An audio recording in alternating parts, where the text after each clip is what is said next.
러시아의 우크라이나 침공이 세계 식량 공급망을 흔들면서 식량 안보의 중요성이 더욱 부각됐습니다. 식량 안보의 핵심은 바로 자급률인데요. 안정적인 공급선을 확보하고 치솟는 먹거리 물가를 잡기 위한 정책들은 어떤 것이 있을까요? 새 업무 보고를 마치고 오신 정황근 농림축산식품부 장관께 이야기를 직접 들어보겠습니다. 안녕하십니까? 예, 안녕하세요. 네. 이 보니까 식량 공급이 참 어렵다. 예, 특히 자급률이 중요하다 이런 얘기를 예, 들었는데 윤석열 정부가 들어서서 이제 55%의 자급률 얘기를 했단 말이죠. 아마 새 업무 보고를 하면서도 이 얘기를 하셨을 것 같은데 예. 어떤 얘기를 하셨습니까? 그 우리가 해방 이후에 네, 대한민국이 이 식량 문제가 쭉 자급률이 떨어지기만 했어요. 그렇죠. 지난해 기준 지금 44%인데요. 그래서 이걸 유턴시키겠다.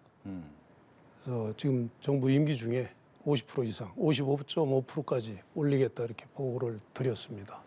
왜냐하면 우리가 지금 이번에 러시아 우크라이나 사태가 촉발해가지고 식량 위기가 왔었잖아요. 근데 이게 뭐 밀을 포함해서 우리가 주로 이제 수입에 의존하다 보니 쌀을 제외하고는 거의 사다 먹고 있는 상황이기 때문에 이게 저 과거에는 뭐 돈만 있으면 충분히 얼마든지 안정적으로 공급을 받을 수 있는 것처럼 우리 국민들께서도 생각을 하셨는데 그렇죠. 사실은 그렇지 않거든요.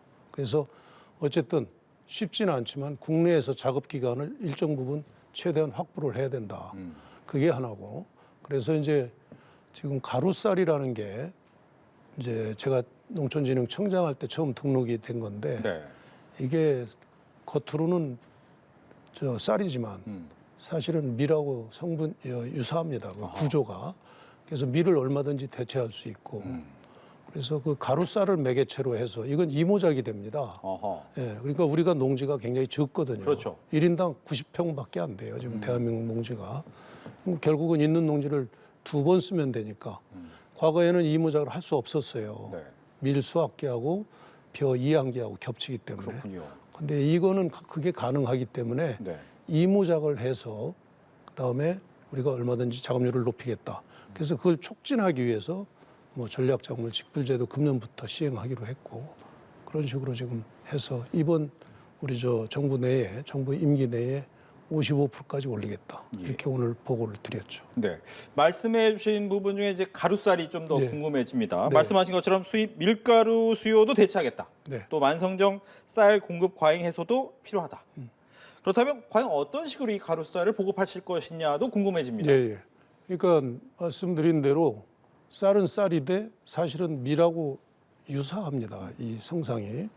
그래서 지금 뭐 저희는 빵도 많이 만들어 먹고 아하. 실제 지금 제빵업소가 12군데가 지금 그 가루쌀을 취급을 하고 있거든요. 네. 근데 상당히 맛도 좋고 밀보다 오히려 더 좋습니다. 저희가 볼 때는. 그래서 일단 그 지난해 생산한 게 약 500톤 가까이 됩니다. 예. 그리고 이제 그 중에 금년도에 종자로 써서 금년에 2,000헥타 재배를 지금 추진할 거고요. 농가까지 전부 선정이 되어 있습니다. 네, 더 늘리는 거군요. 그건 이제 대폭 늘려야 되죠. 네. 그래서 금년에 생산하면 10,000톤인데 우선은 지난해 생산한 게 500톤인데 그 중에 약 60톤에서 100톤을 그 대형 식품업체에 이거를 이제 저 여러 가지 레시피를 개발하도록 테스트를 해봐야 될 거 아닙니까? 그렇죠. 뭐 100% 가루쌀을 썼을 때, 50% 넣었을 때, 뭐 10%만 넣었을 때. 그래서 이제 빵하고 쿠키는 일반화돼 있는데 네. 제일 많이 소요되는 게 면하고 라면이거든요. 그래서 그쪽으로 그 개발을 할 거고 거기에 금년도에 약 40억이 지금 예산이 확보가 돼 있습니다. 공동으로 연구를 할 겁니다. 그렇군요. 네, 그렇게 할 거고 네. 그다음에 이거는 이모작이 가능하기 때문에 예. 앞으로 지금 우리가 1년에 밀가루를 200만 톤을 먹고 있습니다. 그래서 일단 1차로 그중에 10%인 20만 톤을 이 가루쌀로 대체를 하겠다. 그러면 지금 밥쌀용은 남아서 걱정이거든요. 그렇죠. 근데 농가 입장에서는 쌀을 재배하는 게 좋기 때문에 네. 가루쌀이든 밥쌀용이든 똑같이 재배하면 되는 겁니다. 그 대신 가루쌀은 밥으로는 안 됩니다. 물에 붓는 순간 벌써 이건 죽이 돼 버리기 때문에 밀가루 같은. 예. 그래서 아주 이 돌연변이로 나온 거고 세계 요구 한 개밖에 없습니다. 아하. 예. 그래서 앞으로 이 가루쌀을 매개체로 해서 밀가루도 대체하고 네. 겨울에 밀하고 또 이모작도 가능하고 뭐 그렇게 하면은 식량 안보 이렇게 또 콩 생산도 늘릴 수 있거든요. 그렇게 하면은 식량 자급률도 높이면서 네. 또 우리 식생활도 밀보다는 쌀이 훨씬 좋은 거기 때문에 예. 바꿀 수가 있고 뭐 일석 한 3조 4조 됩니다. 그렇군요. 저도 이제 이 이야기 듣기 전에는 쌀을 가루로 만드는 게 가루쌀이 아닌가 했는데 다른 종류다. 즉 밥을 만드는 밥쌀은 따로 있다라고 얘기를 하셨는데 문제는 이제 이 밥쌀 이건 또 공급이 또 과잉되고 있기 때문에 문제가 많단 말이죠. 매년 20만 톤 이상 남아도는 만성적인 지금 과잉 구조입니다. 그렇습니다. 그런데 보니까 법 중에 이제 양곡관리법 개정안이 있는데 이게 정부 무조건 사주는 부분이 있는 거잖아요, 의무적으로. 이게 또 그렇죠. 농가에 도움이 안 된다 이런 얘기를 하셨더라고요. 이건 어떤 얘기입니까? 그러니까 이제 지금 야당에서 지금 일방적으로 추진을 해서 지금 상임위까지 통과가 돼 있는 거죠. 그 다음에 이번에 또 이제 법사위 숙려 기간 지나면서 네. 본회의로 회부를 했습니다. 그러니까 한 달 지나면 소위 그 법으로 그냥 통과시킬 수도 있는 거죠. 그래서 그때까지는 최대한 그 상황을 설명드리고 이렇게 하면 안 된다고 이제 말씀을 드려왔고 드릴 건데 왜 그러냐면 지금 가만히 있어도 20만 톤 정도 과잉 구조입니다. 예. 그러니까 재배 면적은 잘 안 주는데 소비량이 계속 줄고 있거든요. 그렇죠.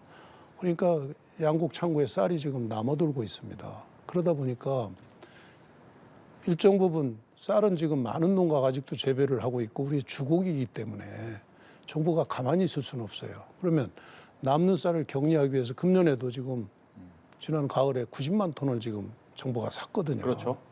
90만 톤이면 생산된 양의 한 23% 됩니다. 상당히 많은 양입니다.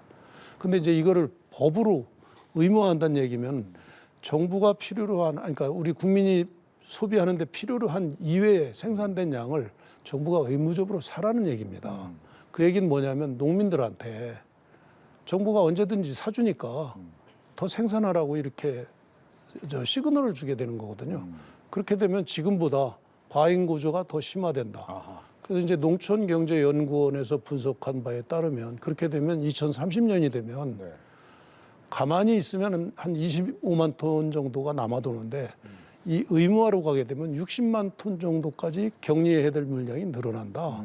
그러면 그걸 격리하기 위해서 돈을 1조 원 이상을 평균 써야 됩니다. 네. 그러니까 정부 입장에서는 청년농이라든가 스마트팜이라든가 뭐 유통시설을 현대화한다든가 쓸 데가 너무 많은데 굳이 쌀을 격리하는데 네. 돈을 쓸 필요가 없다. 그래서 지금 저는 정말 좀 사정하다시피 하고 있죠. 오히려 그렇다면 그게 농촌의 경쟁력을 약화시킬 수 있다 이렇게 보는 그렇죠. 겁니까? 또 하나 농업인들한테 벼를 재배하는 농업인들은 네.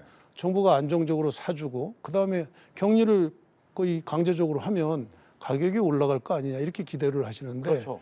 지금 전문가들 전문 연구기관의 분석을 보면 가격이 오히려 떨어진다. 왜냐하면 창고마다 쌀이 많이 있는데 굳이 가격이 올라갈 이유가 없다고 심리적으로 생각을 하는 거죠.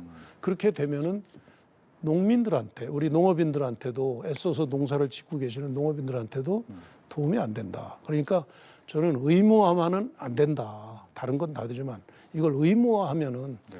폐해가 부정적인 영향이 너무 크기 때문에 그걸 제가 계속해서 사정하다시피 하고 있죠. 알겠습니다. 다음은 또 이제 물가 얘기하겠습니다. 네네. 설 연휴 되면 늘 밥상 물가, 성수품, 설 성수품 때문에 오늘- 걱정이 많죠. 오늘 발표를 했죠. 네. 네, 뭐 근데 이제 이 부분에 대해서 또 이 농산물 물가와 관련해서 유통의 비효율성이 또 있다. 그런 지적을 하셨더라고요. 이 네네. 부분도 또 설명해 주시죠. 예. 그 우선 설을 앞두고 우리 이제 국민들께서 관심을 갖고 있는 게 물가잖아요. 그렇습니다. 근데 농축산물 이거는 일단은 이제 크게 봐서 걱정은 안 하셔도 됩니다. 그 지난 8월 달 그때를 정점으로 해서 계속 떨어지고 있고 그다음에 11월, 12월은 마이너스였습니다. 그 전년보다. 그러니까 물론 품목별로 조금의 차이는 있고 요즘에 이제 그 워낙 그 날이 춥기 때문에 신선 채소가 조금 올라갔는데 크게 전체적으로 봐서 걱정은 안 하셔도 되고요. 네. 다만 지금 앵커께서 말씀하신 유통구조 문제는 이 농업 쪽에서는 사실 모든 정권에서 유통구조 개선 대책을 계속 추진을 했습니다. 그나마 우리는 이제 유통비용, 그러니까 소비자가 소비하는 그 사는 비용하고 네. 농가에서 추락 가격, 그 사이에 있는 걸 유통 비용이라고 합니다. 우리나라 같은 경우 한 47% 되는데 비교적 다른 나라보다는 양호한 거죠. 예. 일본은 한 50% 되고 어허. 미국은 70% 정도 됩니다. 그렇군요. 왜냐하면 땅이 워낙 넓으니까 이게 운송 비용이 워낙 많아서 그러니까 우리는 47%지만 그것도 높은 거죠. 그래서 지금 어떠냐면 보통 우리는 유통 체계가 어떻게 되어 있냐면 산지에서 네. 큰 트럭에 사과가 됐든 배추가 됐든 싣고 옵니다. 그러면 이제 가락동에 가면 큰 도매시장이 있잖아요. 그렇죠. 그 경매를 하는데 보통 7, 8시간 기다려야 됩니다. 성출하기에는 뭐 12시간도 기다린다고 그래요. 그게 다 비용이거든요. 그리고 경매를 거쳐서 몇 단계를 거쳐서 소비자까지 갑니다. 그래서 이런 시스템 갖고는 비용을 줄이는 데 한계가 있습니다. 그래서 이제 지금의 ICT라든가 우리 발전된 4차 산업혁명 기술이 있잖아요. 예. 이걸 접목을 해서 디지털화하는 겁니다. 그래서 그 온라인에서 금년 중에 가락동 도매시장만한 거를 온라인에서 하나를 만들 겁니다. 아하. 그러면은 거기서 이제 산지하고 거래가 되면 네네. 거래가 된 후에 산지에서 직접 소비지로 출발을 하면 중간에 유통 비용이 없죠. 많이 중간 비용이 없어지겠죠. 많이 절감이 되겠죠. 그렇게 추진을 할 겁니다. 그래서 이제 그러기 위해서는 산지에 산지 유통 센터라고 있습니다. APC라고 우리가 그러는데 네. 그게 전국에 400개소가 있어요. 거기서 다 선별하고 저장하고 이렇게 해서 소비지로 오는 건데 그거를 전부 디지털화합니다. 그래서 금년에 15개를 시작으로 해서 지금 2027년까지 100개소, 400개 중에 100개소, 큰데 100개소를 디지털화하는 작업을 할 겁니다. 그렇게 되면 뭐 얼마든지 온라인에서 거래가 가능해지는 겁니다. 예. 그러니까 이제 유통뿐만 아니라 이 국정 과제로 이 스마트화, 미래 산업화를 농촌을 바꾸겠다라는 얘기를 하셨어요. 예. 스마트 농업, 푸드테크 이런 부분을 어떻게 구상하고 계십니까? 그러니까 이제 우리가 농업하면 옛날에 무슨 1차 산업이라는 얘기도 수십 년 전에 네, 재래식 산업으로 보고 있죠. 그렇죠. 근데 지금은 사실은 4차 산업혁명 기술, ICT, BT라고 해서 바이오 테크놀로지죠. 그다음에 로봇 이런 게 이쪽에 접목이 되고 있어요. 아주 최첨단 산업으로 바뀌고 있습니다. 그 첨단 산업으로 바뀌면서 농업 생산하는 쪽에서도 스마트 팜이라고 그래서 기후 변화 같은 거, 그다음에 노동력 이런 데서 조금 자유롭게 네. 그 ICT를 활용을 하는 거죠. 그렇게 해서 이제 스마트 팜, 그다음에 유통도 말씀드린 대로 온라인화하고 이 전반적인 거를 그 스마트 농업이라고 그럽니다. 근데 이제 젊은 사람들이 지금 농촌에 없는 이유는 농업이 그 우리 과거에 하던 농업은 사실은 젊은 사람들이 너무 싫습니다. 근데 이분들이 관심 갖고 있는 건 스마트 농업, 스마트 팜 쪽에는 관심들이 많아요. 네. 그래서 전국에 우리가 지금 스마트팜 혁신밸리라고도 4군데도 만들어 놓고 그래서 젊은 사람들 교육도 시키고 창업도 지원하고 뭐 이렇게 하고 있거든요. 그래서 이제 그렇게 한쪽으로 할 거고 네. 또 하나 농업이 이제 생산부터 가공, 유통, 소비까지 그 밸류 체인이라고 그러는데 거기 별로 그 전혀 새로운 ICT, BT, 로봇이 접목이 되면서 푸드테크라는 게 지금 세계적으로 거의 유행이다시피 합니다. 예. 근데 그 각 분야가 우리가 다른 분야는 다 선진국보다 뒤에 출발을 했어요. 근데 이 푸드테크 분야는 거기 접목되는 요소가 뭐 우리 앵커님께서 아시겠지만 ICT, BT, 로봇 다 우리 세계 최선두권에 있습니다. 거기다가 푸드테크 분야는 출발한 지 몇 년 안 돼 같이 출발을 했어요. 더구나 우리가 식품이라든가 음식 이쪽에는 굉장히 강점을 가지고 있는 국가거든요. 그러니까 푸드테크 쪽에서는 앞으로 우리가 세계를 선도할 수도 있다. 그래서 이제 미래성장 산업이라고 얘기를 하는 거죠. 그렇군요. 근데 이와 관련해서 보면 지난해 우리 수출이 좀 그렇게 좋지는 않았는데 농식품 수출은 또 네. 굉장히 좋아졌어요. 농식품 수출은 지금 지속적으로 늘고 있고요. 네. 우리가 농식품, 우리가 먹는 것만 기준해도 지난해 88억 3천만 불, 잠정적입니다만은 그렇게 이제 했고요. 사실은 그것도 당초 저희가 기대했던 것보다 많이 적은 겁니다. 왜냐하면 일본이 아주 극심한 엔저였잖아요. 네, 네. 근데 일본하고 우리가 경쟁을 하거든요. 다른 분야하고 비슷해요. 농업도 우리하고 일본하고 농산물이 비슷합니다. 그다음에 이제 중국이 제로 코로나 정책으로 거의 이렇게 막아놓다시피 했고 네. 러시아는 전쟁 때문에 우리 걸 많이 못 사가고 있고 그러니까 주요한 3개국이 지금 상태가 안 좋은 상태에서 그나마 88억 불 수출을 한 거거든요. 그러니까 금년에는 여건이 아마 더 좋아질 겁니다. 그래서 금년도에는 우리가 농식품 100억 불을 수출하겠다. 그렇게 해서 오늘 업무보고에서도 말씀을 드렸죠. 알겠습니다. 그리고 이제 우리 한류의 덕분으로 네. 우리 한국 식품, 한식, K푸드에서 정말 대단한 성과들이 나오고 있어요. 그래서 우선 금년에 그 뉴욕이라든가 파리라든가 도쿄에 그 아주 소위 그 인기 있는 유명인들, 인플루언서들이 주로 가는 한식당. 네네. 그 중에서 이제 엄격하게 선정을 해야죠. 한식을 실제 우리 재료를 갖다가 이렇게 한식을 만들고 하는 그 식당 그런 데를 선정을 해서 대한민국 농림축산식품부에서 인증한다. 이렇게 해서 금년에 20개소를 선정을 우선 1차로 할 겁니다.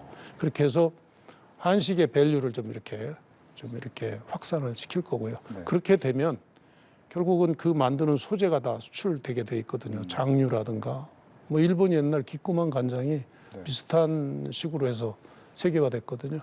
그렇게 할 거고요. 그다음에 이제 아까 스마트팜 얘기를 했는데 스마트팜의 최고 장점 중에 하나는 그 나중에 출하되는 농산물의 스펙이 똑같습니다. 일반 노지에서 우리가 재배하면 이렇게 각양각색의 농산물이 나오는데 네.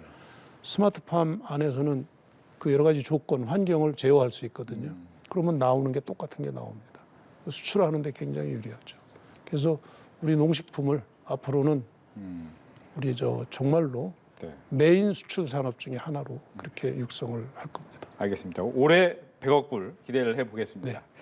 마지막으로 아마 농식품부에서 이런 일을 하나라고 할 만한 일을 하시더라고요. 그게 반려동물과 관련된 일을 하시는데 네네. 관련돼서 국단위 조직까지 만들었다고 하는데 어떤 얘기합니까? 이번에 우리가 조직을 지난해 말에 개편하면서 네. 동물복지국을 하나 만들었습니다.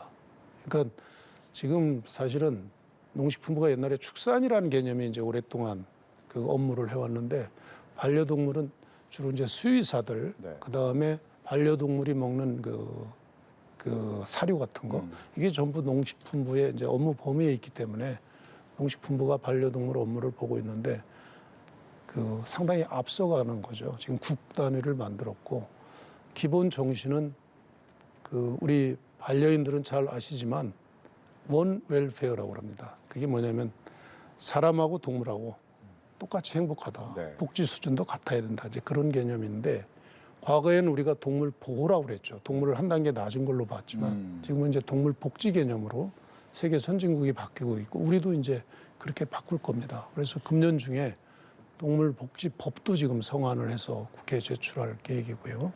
그다음에 내일 당장 반려인들이 그동안 가장 좀 불만이라고 그럴까? 문제 제기를 한 게 뭐냐면 병원에 데리고 가면 도대체 병원별로 다 진료비가 다르다. 그렇죠. 그래서 지난해 법을 개정을 해서 내일부터 시행이 됩니다.